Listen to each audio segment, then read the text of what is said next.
जय श्री हनुमान जी। जय श्री राम। श्री राम का पंचवटी आना। श्री राम जब लक्ष्मण सहित यज्ञ की रक्षा हेतु महर्षि विश्वामित्र के साथ चले गए, तब ताड़का आदि का वध करके उन्होंने उनके यज्ञों की रक्षा की। बाद में उन्हीं के साथ मिथिला जाकर श्री राम ने स्वयंवर में शिव धनुष तोड़कर स्वयंवर जीता और सीता जी से विवाह किया। उसी अवसर पर लक्ष्मण का उर्मिला, भरत का मांडवी तथा श्रुतकीर्ति का शत्रुघ्न से विवाह सीता की बहनों के साथ हो गया। बाद में महारानी कैकेयी द्वारा राजा दशरथ से मांगे गए वचनों के अनुसार श्री राम को अयोध्या छोड़कर 14 वर्षों के वनवास पर जाना पड़ा। उस समय हट करके लक्ष्मण व सीता भी उनके साथ वन में चले गए।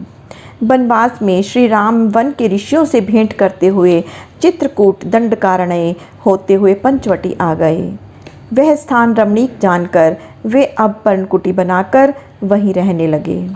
उस समय वन में घूम रही रावण की बहन शूर्पणखा राम के यौवन तथा रूप पर मोहित होकर प्रणय निवेदन करने लगी।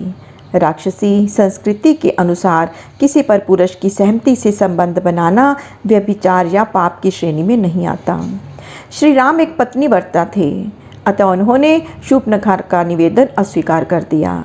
बाद में कुपित होकर जब शूर्पणखा अपने वास्तविक रूप में आकर सीता पर झपटी, तब श्री राम के संकेत पर लक्ष्मण ने उस राक्षसी के नाक कान काट डाले। शूर्पणखा अपने भाइयों खर व दूषण के पास गई। खरदूषण ने सेना के साथ राम लक्ष्मण पर आक्रमण कर दिया, परंतु वे सब मार डाले गए। तब शूर्पणखा ने रावण के पास जाकर अपनी सब व्यथा कथा सुनाई। सीता हरण व शबरी से भेंट। रावण ने अपनी बहन का अपमान का प्रतिशोध सीता का छलपूर्वक अपहरण करके लिया।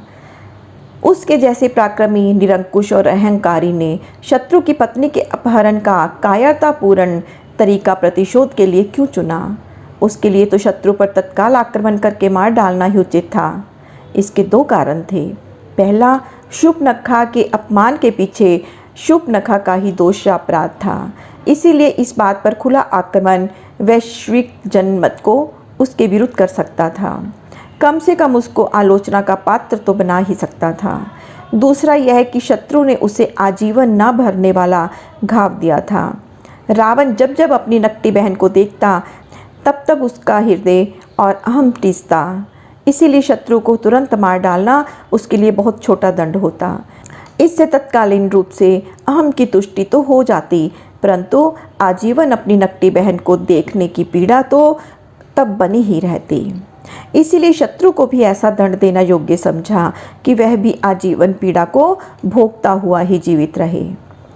उसका सोचना था कि उन वनवासियों के लिए समुद्र पार करके लंका पहुंच पाना संभव नहीं था, और रावण जैसे प्रतापी से युद्ध करने का साहस भी वे शायद ही जुटा पाए। इसीलिए अपनी पत्नी के वियोग में कष्ट पाते हुए जीने या निराश होकर आत्महत्या कर लेने के अतिरिक्त शत्रु के पास अन्य कोई चारा ही नहीं होगा। इस अपहरण में मारीच को स्वर्ण मृग के रूप में वहां भेजकर राम लक्ष्मण को वहां से हटा देने की चाल चली। इसीलिए नहीं कि रावण को ये भय था कि राम लक्ष्मण उसको युद्ध में परास्त कर देंगे और सीता का अपहरण नहीं होने देंगे, बल्कि इस विचार से कि सीता की रक्षा करते हुए यदि वे मारे गए तो सीता हरण का उद्देश्य ही समाप्त हो जाएगा। फिर पत्नी के वियोग की पीड़ा को शत्रु जीवन भर कैसे झेल सकेगा? यही कारण था कि महापराक्रमी रावण, जिसने मय वाली सहस्त्र बाहु यमराज तथा भगवान शिव तक से युद्ध को चुनौती में संकोच नहीं माना, उसने साधारण तपस्वियों को खुले युद्ध की संभावना टालकर छल से सीता का हरण किया। जटायु ने सीता की रक्षा के भरसक प्रयास किए, परंतु रावण का वह क्या बिगाड़ सकता था? अंततः मारा गया। सीता अपने आभूषणों को यत्र तत्र फेंकती हुई रावण द्वारा बलात् ले जाई गई।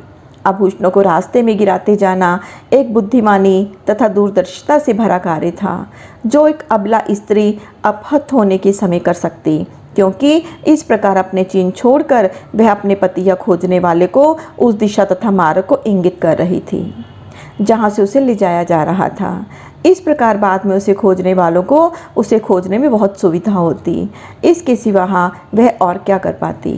बाद में राम लक्ष्मण सीता की खोज के प्रयास में शबरी के आश्रम में पहुँचे। शबरी ने प्रेम पूर्वक जूठे बेर श्री राम को खिलाकर उनका सत्कार किया।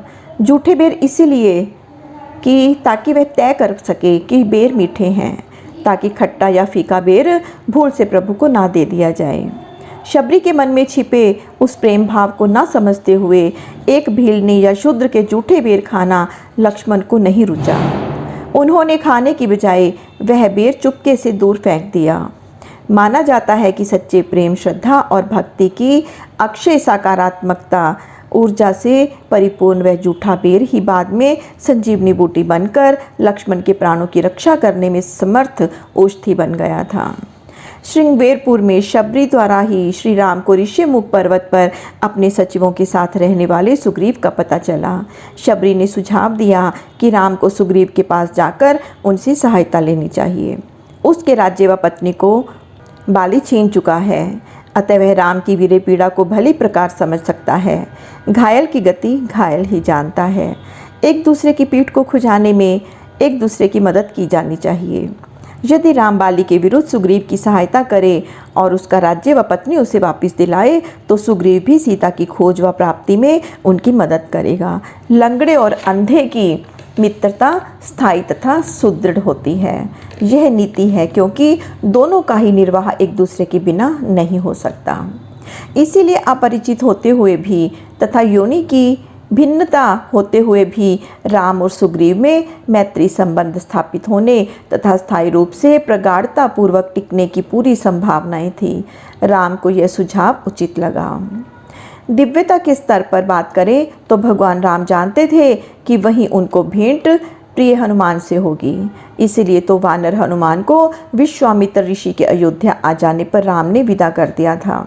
सभी देवताओं और भगवान विष्णु के अवतरण ही इसी उद्देश्य से हुए थे।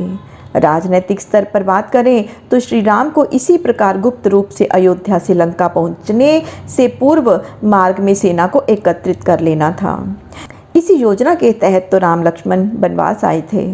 व्यवहारिक स्तर पर देखा जाए तो डूबते को तिनके का सहारा या अंधा क्या चाहे दो आंखें वाली कहावतों के अनुसार उस समय ऐसे मनुष्य के पास और चारा भी क्या था जिसकी पत्नी का अपहरण एक बलवान द्वारा कर लिया गया हो और अकेले उसे खोज पाना लगभग असंभव हो।